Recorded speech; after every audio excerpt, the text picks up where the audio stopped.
I'm Eric Peterson with Kopa Real Estate, and in this video, we'll review the latest real estate statistics for Austin, Texas, why there are real estate sharks in the water and what you should be looking out for, plus the good and the bad about property taxes and homeowners insurance. And if you'd like to see more local real estate news like this, subscribe to our channel. Now let's look at the statistics. In Austin, during August, we had 9,775 active homes on August 1st. 4,068 homes are under contract, and there were 2,588 homes that sold in July. Average dollars per square foot was $276.98. Average sales price was $596,041, and the median price was $465,000. If you're planning to sell your home next month or 3 years from now, be sure to attend our next home selling workshop being held Wednesday, September 13th at 5:30 p.m. at Moonshine Grill on Parmer. Over the year, hundreds of people have attended our seminars and found great value in the information they received. There's no cost and absolutely no obligation. Save your spot at copaseminar.com or text seminar to 512-791-7473. Here's something very important for you to know about what's happening in the real estate market. The number of home sales is down almost 20%, and you might not think that's a big deal, but if you're planning to buy or sell real estate, it holds serious implications for you because there are real estate sharks in the water. Here are a few situations where you're at risk and what you should be aware of so you can protect yourself. Number one is the agent who tells you an inflated price. Now, I have clients who bought a home 4 years ago for $450,000. And one day they were nosy neighbors and went down the street to check out an open house. The agent opening the open house said he could get them $1 million for their home. And their home is worth about $750,000. So that's still an incredible amount of appreciation, but it's not close to $1 million. And the reason why I know their home isn't worth $1 million is there's homes with an extra 1,500 square feet, pools and views in the same neighborhood selling for that price. So in today's market, more than ever, you're at risk of an agent giving you an inflated number for your home. Even when there are a higher number of sales, the average real estate agent only sells a few homes per year. This is the latest chart from the National Association of Realtors showing the average agent doesn't even sell a home once every 2 months. So with fewer sales, there are more agents who are hurting for business. And that means you're at more of a risk of somebody telling you what you want to hear, so you hire them as your agent. And you probably think that you're too smart for fall for that, but it's very difficult not to like an agent who'll tell you your home is worth $250,000 more than it is. And in the end, your home won't sell, and it's going to be a frustrating experience for you. The second is the agent who wants to double end your listing. So when an agent double ends your listing, that means that they're also the listing agent and the buyer's agent.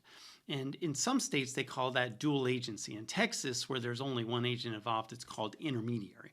And when you list your home, you have an expectation that your agent is going to advertise your listing to all the buyers and all the agents. And right now, that might not happen. So although on average the number of home sales is down 20%, I know many agents whose business is down over 50%. So that means that they're going to be looking for additional ways to make money, including making twice as much on your sale. So you're at risk of having your agent only bringing you offers from their buyers so they can double end your listing. And you'll likely accept an offer with a lower price and worse terms than you should have had.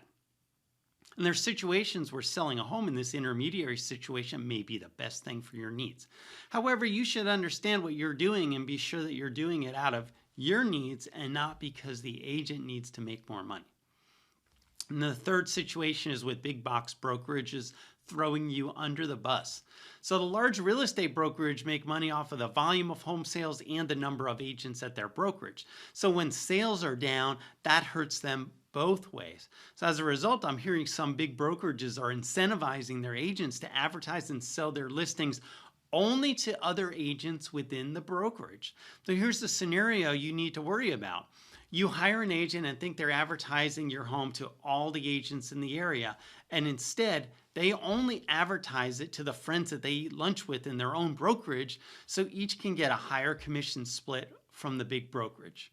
Now in this case, the brokerage makes more money because agents at their offers represent the buyer and the seller, and that's great for the big broker, But it'd be terrible for you as a home seller if a buyer who would have paid a higher price for your home never knew it was for sale because they're represented by an agent who doesn't work at the listing brokerage office. There are some wild things happening in the real estate market, and if you aren't in it every day like I am, you won't realize what's happening. Whenever you're ready for a no obligation conversation about a realistic price for your home can sell for and what the process will look like, contact me directly at 512-791-7473 or schedule a time at copaconsultation.com. Now I have some good news and bad news about property taxes and homeowners insurance rates. First, the good news. I've been waiting to see what's going to happen with property taxes. My concern has been with property values down that the tax rates would go up, right? Remember, your property taxes consist of the tax rates from all the various entities, school taxes, city taxes, county taxes, etc.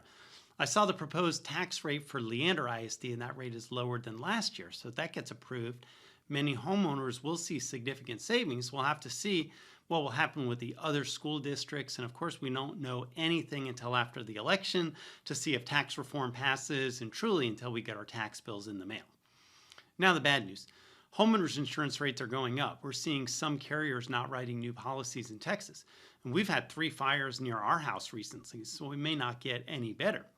And if you have an escrow account with your mortgage and you aren't paying attention to your mail, which is understandable with how busy everybody is, you may not realize how much your insurance has gone up.